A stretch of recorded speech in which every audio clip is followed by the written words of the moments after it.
Wow, grabe naman talagang sumuporta ang mga Chicago 18. Ang mga fans po ng SB19 ay nag-iikot na po ang kanilang mobile truck kung saan pinopromote nga po ang SB19 sa mga locals or casuals na manood ng Lollapalooza at sa mga hindi pa nga po nakakakilala sa mahalima sa nasabi nga pong bansa. Mula sa Solid Block Link Facebook page, we taking over the Windy City. Look out Chicago, our mobile LED trucks for SB19 are officially rolling through the streets. From the Philippines to the heart of the USA, we are making sure everyone knows who's taking the stage at Allianz Lollapalooza 2026 Thursday lineup. Drop your venue photos, reaction GIFs, and blue hearts in the comment if you spot them and tag us Solid Block Link USA. Grabe, ang nasabi nga pong post na ito ay may 2,009 or almost 3,000 reactions na nga po sa loob lamang ng 6 hours na post nila. Ganyan pong sumuporta ang mga 18. Gastos kung gastos.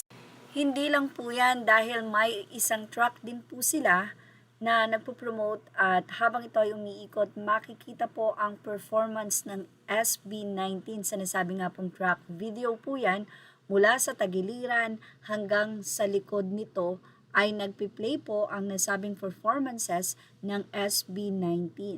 So talaga pong ang makakakita ay medyo mako-curious. Wow! Lalo-lalo na po yung mga bago na makakakita sa SB19.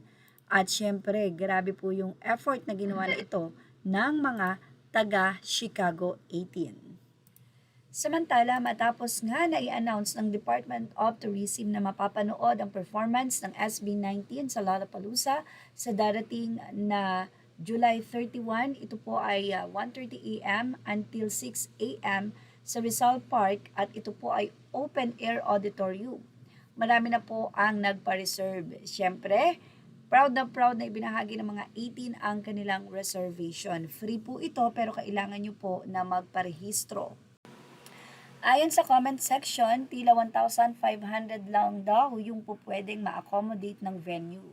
Hindi pa ata sanay sini ng DOT na yung 250 ay hindi kasya, biro pa ng mga fans.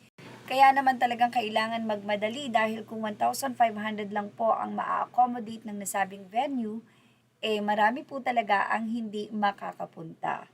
Anyway, sabi nga nila, hindi pa familiar or medyo hindi nakapag-isip ng magandang mas malaking venue ang Department of Tourism. Ganun pa man, marami ang nagpapasalamat na 18 sa suporta na ibinigay ng DOT sa SB19. Images are all credit to the rightful owners. Thank you for watching Showbiz Now.